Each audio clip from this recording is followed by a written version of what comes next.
In most Eastern European countries, populations are shrinking, or are expected to start shrinking soon, as fertility rates have dropped below replacement level and people leave to find work abroad.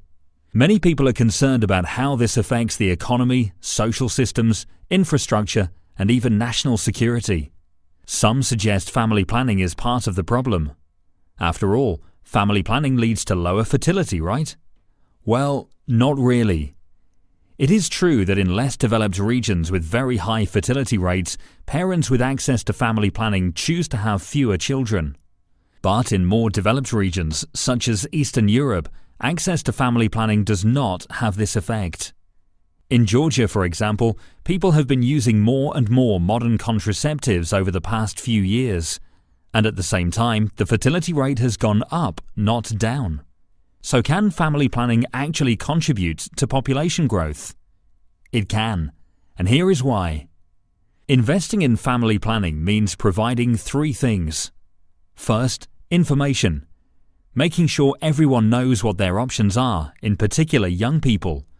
This includes education in schools on sexual and reproductive health. Second, services. Making sure that women and young people have access to a gynecologist or other healthcare providers so they can get the contraceptives that are best for them. Third, supplies.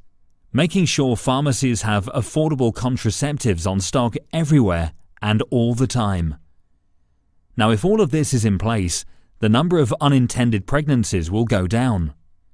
This is important, especially for young people.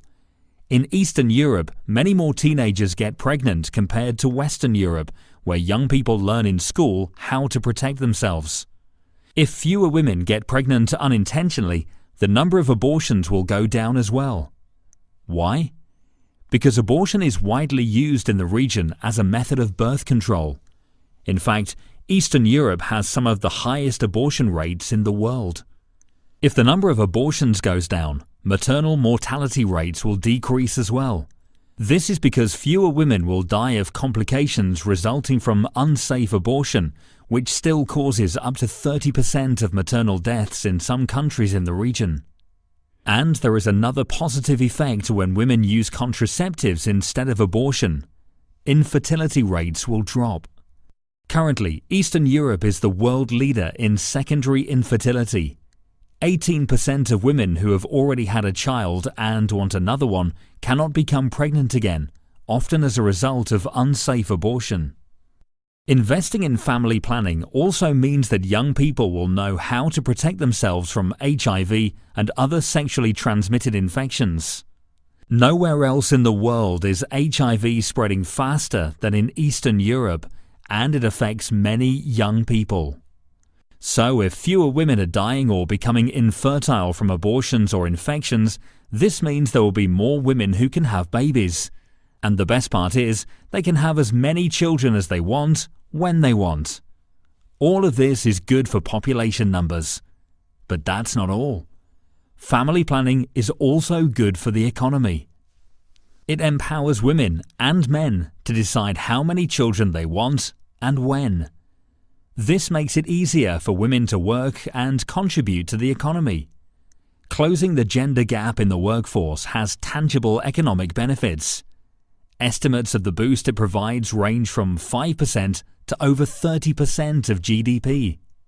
Family planning also helps parents invest in the health and education of their children, which increases their kids' future employment opportunities. And because fewer young people are unemployed, not as many will leave the country to look for work elsewhere. With a stronger economy, more parents will be able to afford having as many children as they want.